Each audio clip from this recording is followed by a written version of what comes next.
Hello ladies and gentlemen, and welcome to the M48A1 Patton review, aka the Patton. Why? Because it's bigger than the T110E5, the American Tier 10 heavy tank. So, is this thing worth the grind? Well, hell no it's not. It suffers quite a lot from the same problems as the F4202. This thing gets like enough armor to be completely useless. The armor on this thing is just useless. It's just dead weight, which slows the tank down and doesn't give it anything else at all, which is quite sad because if you look at the numbers like 110, okay, so 102, 170 even on the turret, but the thing is, at tier 10 most people can pen this like frontally with no problems. If you look at the armor actual values, it barely overextends 200 on any part of the tank really, apart from the turret cheeks that go quite a bit better, but it still has this huge cupola which is really weak. An E100 can pen this with the HE, which would be hilarious to try, but yeah, the only thing this thing has where there's actually armor that stops shells is the gun mantlet. It's pretty good, 400, 350, and then there's obviously a weak spot even in the gun mantlet, 118. Next to the gun, above the gun, there's really not much armor in the gun mantlet. But yeah, that's the Patton army for you. Let's get into the replay. So there we go, playing on Prohorovka with Zircon. He's in the Death Star. Pretty bad matchup, well not that bad, it's not, the chances to win it doesn't really matter. There's no RD, so we have all the time in the world to work with this. So let's start talking about the mobility of the Patton. So mobility wise, Patton is way below the average of the other tier 10 medium tanks. Top speed forwards 45 kilometers an hour, backwards 20, engine power 810, which is pretty good, but for the weight of the tank it gives its power to weight ratio of 16.97, which is also below the average of the tier 10 mediums. So is the gun traverse, but just by a bit. Gun traverse and hull traverse is quite average, 50 degrees for the hull and 40 degrees for the turret. Turret resistance is pretty bad for this tank, so on basically it's not very fast. Compared to other tier 10 mediums, this is one of the slowest ones. View range wise though, it is better than any other tier 10 medium with 420 meter view range, which is really good. Thing about the Patton guns is that it starts off with a stock gun, the same gun you used on tier 9 Patton. I would highly recommend. It's not that like it's the worst gun ever, but it's gonna be an annoying experience playing with that gun in tier 10. So I would recommend 3X being the top gun. It's not that expensive, it's like 30k, which it kind of sucks that you have to do it, but I think it's better than to try to work your way through it. I mean, Patton is not the best tank with this gun, and with the tier 9 Patton's gun, I can't see it being any good really. But the top gun on this is pretty good. 390 average damage, 268 penetration, which is really high. Accuracy is 0.36, which is not half bad either. And aiming time is 2 seconds, which is one of the better ones in the tier, which means that this gun usually tends to not be aimed that much. And with accuracy 0.36, in my opinion, is just enough. It's like the number where it doesn't stops mattering, if that's even a word in English. But then again, I think butchering English is what I do best on this channel, so I'll keep on going. Yeah, the gun is pretty good. I like the gun. I like the handling of the gun. You find yourself aiming not a lot because the aiming time is so short, and it's reasonably accurate. Even in on somewhat big maps like this one, the gun tends to perform like you would expect. I believe that, in my opinion, the maps in World Tanks are not big enough to really complain about accuracy as long as it's not like 0.6. But then again, when it's 0.6, it's on a Russian tank, and then it works for it. Gun fires APCR as its standard ammo, which is pretty nice. High shell velocity as well. Gets premium ammo heat with shitload of penetration, and HE obviously. So what's the problem with the Patton?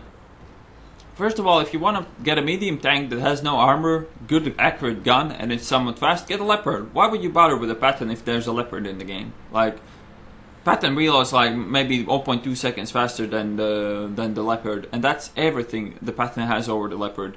Leopard is faster, it has less armor, but it doesn't matter because Patton has no armor anyway, so it's like comparing piece of paper to piece of cardboard when there are tanks with 260 penetration shooting at you. It doesn't really matter. Does that mean that the Patton is a horrible tank? No, it doesn't. Patton is alright. It's reasonably good. But the thing is, most higher tier 10 mediums are just better, which is kind of sad for this tank. The competition in tier 10 medium tanks is so high that the Patton can't really stand up to it. I will take the Patton only over one medium tank, and that's the FE4202, because I generally believe that that tank is utter shit. But there were some rumors that the British tier 10 medium will be replaced with something else, so maybe the Patton will take the spot as being the worst tier 10 medium tank, which would be kind of unfortunate, but then again, somebody has to do it. So what equipment would you put on the Patton? Well, it has to be gunner armor, obviously, coated optics, obviously. 420 view range plus coated optics gives you really nice spotting capabilities. And the third equipment is either word stab or ventilation. I went for a word stab just because the aiming is so good already, and if you make it better, it feels really good. For career skills, obviously 6th sense, repairs, camo is not that useful because the tank is huge.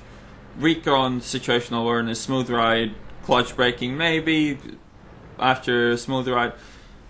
Bars and amps is always nice, obviously. So the lineup to the Patton is pretty reasonable. Starting from the M4s, and the tier 6 M4 is pretty good as well. I have a review of that on my channel as well. The T20 is kind of what you will expect at tier 9 and 10. Apart from the DPM on the T20 is quite low compared, but it's kind of the same tank. It has no armor, it has good gun depression and somewhat punchy gun.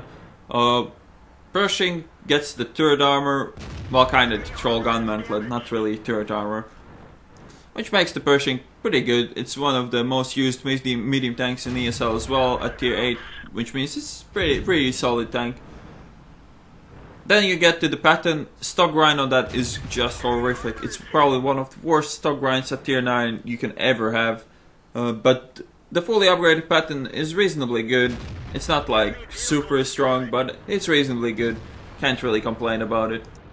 And then you get to this thing. The Patton is quite cheap, 160k only to research, but then again it needs a gun upgrade at tier 10, which is usually a bit sour. And here you can witness some really bad shooting from me. I should have went for the second IS-7. Well, my shot didn't go where it was aimed, but still the aiming was poor, and I deserved to miss that one. And another shot, just the same way, missed like a complete noob.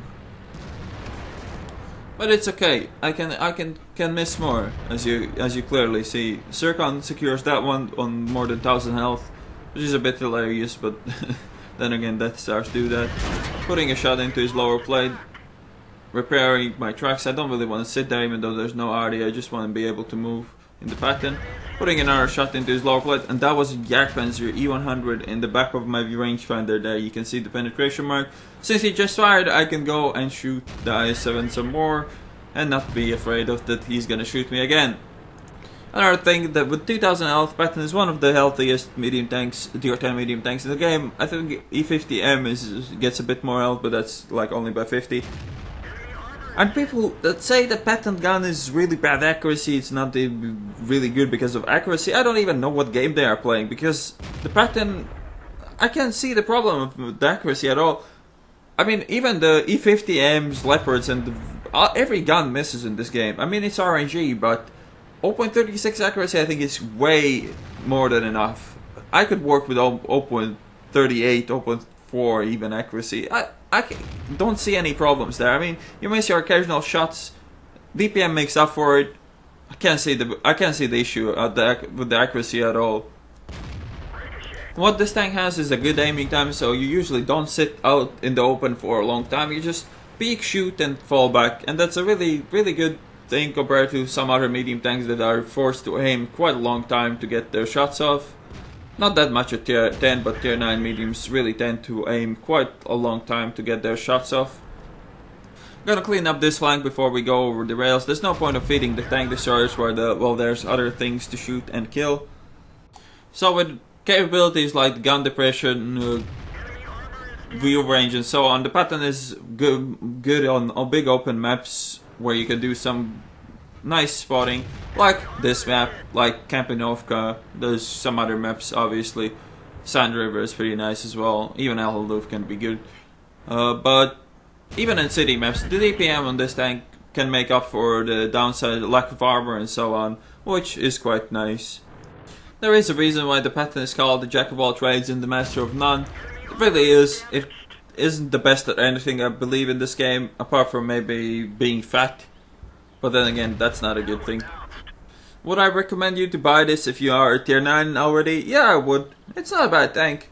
It's not really good as well, but it's not bad. So if you're a tier 9 now, just do it, buy it. You won't regret it. I mean, it's 6 million credits, but I think it's worth, if you spend all that time grinding that line, I think it's worth to buy this one as well. It's not a horrible tank. It just isn't on par with some other tier 10 mediums. Like the Russian mediums are much better than this, and so are the Germans. Not sure about the Japanese medium tank, I haven't got that yet, but that thing seems to suffer from really bad aiming time and accuracy, which can be a bit of a problem. But then again, I haven't played it, I have no clue yet. I'll get my hands on that this week probably as well, so review for that is probably gonna come up on this channel pretty soon as well. So now we just need to kill the last 2 TDs. Gonna go to the one line and try to spot them that way. Now, I have to be careful because 2 of those shots will take me out of the game instantly. Now, I really don't want to be taken out of this game before spotting them. We can still lose this. I mean, to tank the sharks like that, if we approach them poorly, we can still lose this game, which would be really sour. So I want to keep my gun in the game as long as I can, and let our tier 8 spot for us first. And if they fail, or if they don't spot shit and die, then I can go and try to do it my way. But for now, I just don't want to die, and I don't want to take my gun out of the game. That would be really sour for me. Patton used to be used in Clan Wars as well, but then again, nowadays there's a lot of much better tanks than the Patton, so it's not being used in Clan Wars almost at all. Only in like the second class clans that doesn't have the tank resources to have a better tanks, like the Batchat, like the Leopard, like the Japanese STB-1, and they still roll with Pattons. But if you are trying to get in a good clan, they will not give a shit about the fact that you have a Patton in your garage, that's for sure. But in random games, the Patton is not bad. It still underperforms compared to some other tier 10 mediums, but on some maps it's exceptionally good, and it's not like the FE4202 where you always would be better off in some other medium tank. The Patton, when you are hauled down, when you're spotting things at really far distances, the Patton is really the best tank at it, and there's not much competition for it in that regard. So there we go, that guy was going for my cupola. That's sometimes a good thing when you just drive forwards and backwards. This cupola is not that huge, and it's not that hard for the enemies to miss, and this guy did miss it. I'm just sitting here. I'm fine to take one shot from that guy if I get a kill, but I don't think I'll get the kill. Somebody else will reload before me. There we go, the game is over. 8,000 damage done in the M48 Patton. So here's the end plate. 3,897 spotting damage, 8,059 damage done. Ace tanker, obviously. 3,902 experience, doubled. Confederate and high caliber, and I also got like, what, 4 kills? Yeah, 4 kills. 66k for profit as well, which is pretty nice for me, tier 10 medium tank. Didn't get that much experience for this win because most of my damage was sniping. I did like 5,000 damage that I wasn't even spotting for myself. Even though I did some spotting that kind of leveled it out, but still I didn't get that much experience for 8,000 damage as you would expect. But I'm fine with that. Sometimes you just have to be the one that is doing the damage, and when your team's actually spotting for you, you can afford to do it. But most of the time they're not, and the games go differently. So the fact that the Patton is underperforming compared to some other tier 10 medium tanks doesn't make it a horrible tank. It is still very capable in random games. It can really bring down the pain on the enemies. Then again, would I recommend it? Is it worth to ground up like from tier 1? I don't think it is. I think there's much better choices to go for. But if you like the style, maybe you can consider grinding this as well. It's not like it's so bad that it's unbearable and you shouldn't even touch it. It's still an alright tank, but as I said, there's better choices than the Patton. I hope you guys enjoyed this video, and I will see you on the next one.